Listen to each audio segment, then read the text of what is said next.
of people you need to avoid. Now, let's begin. Number 1. The chronic gossip. Everyone has a gossip lurking somewhere in their lives, thinking about that friend who can't stop stirring up conflict, or the coworker who's constantly talking about other people's personal lives. A gossip is someone who deliberately tears you down, but only behind your back. They'll never say anything bad to your face. They'll smile and pretend they're your best friend, and then talk trash about you moments after you leave the room. But what's in it for them? Well, for starters, they think it's entertaining. Gossips usually don't realize how much they're hurting other people. But even if they do, they probably don't care.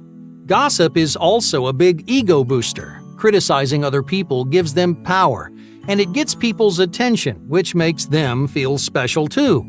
Spending time with a gossip is a great way to get hurt. So do yourself a huge favor and steer clear. Number 2. The Emotional Underminer. This might be the most irritating personality type on this list. For anyone who's dealt with one firsthand, well, I'm sure you know exactly why. Imagine you just got home from a horrible day at work. That morning, your coworker messed up on a big project. But instead of fessing up to your boss, your coworker sat back and let you take the heat. Because of them, you spent the entire afternoon getting yelled at. You thought you might even get fired, even though you had nothing to do with it. Obviously, this is an incredibly frustrating situation. When you get home, you're still feeling angry and helpless, so you call your partner to let off some steam. Think about what you expect from that phone call. You're looking for a little support, right? You're hoping they'll listen and make you feel heard. But halfway through your story, your partner cuts you off and says, "Oh, come on, you're just being dramatic." Emotional underminers do this kind of thing all the time. They constantly brush you off and invalidate your feelings. It doesn't matter how sad or frustrated you are, they act like your problems just don't matter. Now, I know it doesn't sound that bad, but trust me, it's a major issue in the long run. Because your partner isn't just being negligent, they're making you feel guilty for expressing yourself. Words like dramatic, crazy, and oversensitive trivialize your emotions, and it makes you feel foolish for having them. These bad habits may be subtle, but they're still extremely toxic, because in their mind, your feelings just don't carry any weight. Emotional underminers don't respect you or take you seriously.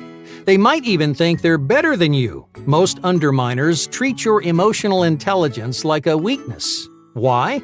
Well, because they struggle to express or understand themselves.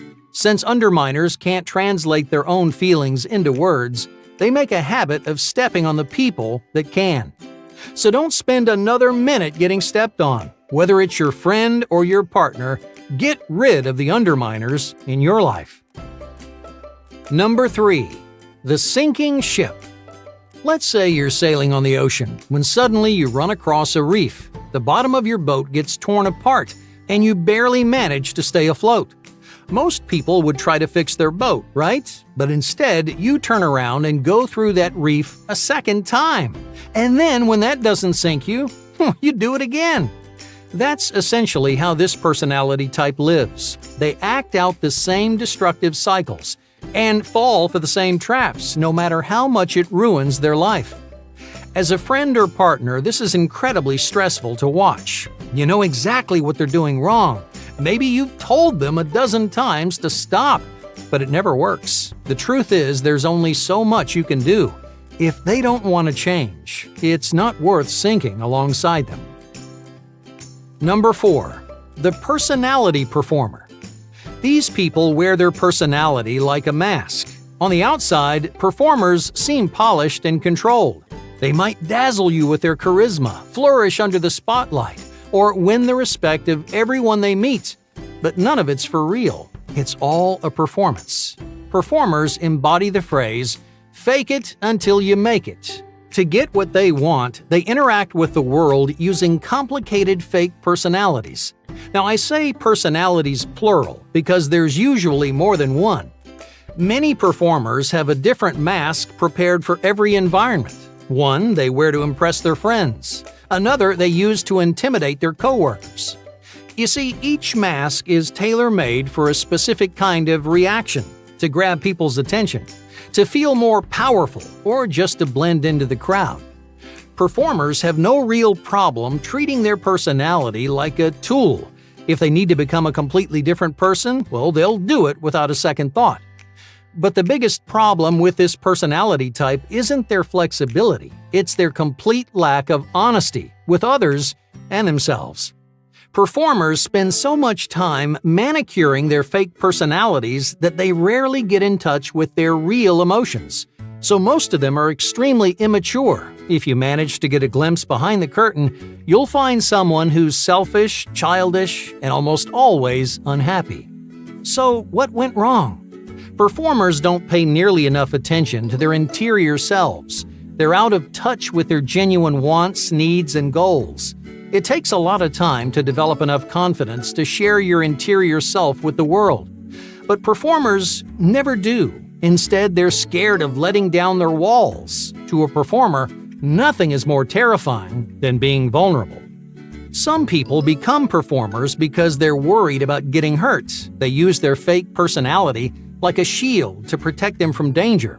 Others perform because they're deeply unsatisfied with their real personalities. Each mask is an opportunity to be someone else, someone they actually like. If it wasn't obvious enough already, trust is something you'll never have with a performer. Bonding is almost impossible because you're not interacting with their interior selves. You're just talking to a mask. Number 5. The ball of nerves. Have you ever met someone who's constantly paranoid? I mean, no matter what they're doing, they always think someone's out to get them. If they fail a test, it's because their teacher hates them. If they get fired from their job, they insist that their coworkers were conspiring against them.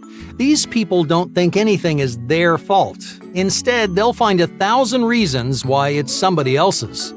To make matters worse, this personality type is really judgmental. They're not fun people to be around, because in their eyes, you can never do anything right. They'll insult you, they'll try to control you, and they'll never forgive you for making a mistake.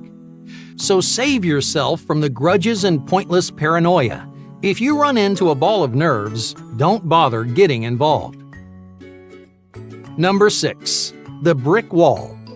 Have you ever heard the expression, "It's like talking to a brick wall"? Well, that's what you get with this personality type. They're terrible communicators, and they're notoriously distant. But that's not why they're toxic. You might have friends who are reserved and aloof, but they may find other ways to communicate and strengthen your friendship. The real problems start when a brick wall runs away. Instead of working through their problems, they completely avoid them. You might notice a brick wall pretending that their obvious issues just don't exist. But they do, and someone's got to take care of them. Unfortunately, that someone usually turns out to be you. The worst part is you can't even confront them about it. Brick walls hate hearing about their failures. If you tell them that they're in denial, there's a good chance they'll lash out. Now, I know on the surface it looks like brick walls don't have any emotions, but they do have a lot of pent-up frustration, and over time it can cause them and you a lot of unnecessary stress. Many brick walls become bitter, resentful people because they've been holding on to the same unresolved issues for their entire lives. Now, of course, it's not your job to solve their problems for them. If you know someone who acts like a brick wall, it may be the time to take a step back. Number 7. The Puppet Master. Finally, let's talk about the most extreme of our 7 personalities. Puppet masters have little to no empathy. They treat manipulation like a sport, and they only care about their own satisfaction. If it sounds like I'm describing a psychopath, that's because I am. Many puppet masters fit well with clinical definitions of psychopathy. They're usually narcissistic and tend to be uncomfortably aggressive. Most importantly, they've got this unique combination of high self-worth and a fragile ego. They think they deserve more than anyone, that they're destined for some kind of power or prestige. And unfortunately, that self-obsession can lead them down a very dark road.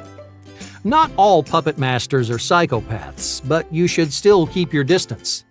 Puppet masters have no problem taking advantage of other people, even their friends and family. They develop these parasitic relationships, which lets them benefit from all your hard work.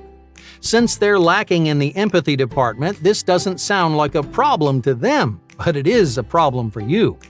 If someone is intentionally using you, it's time to make a change.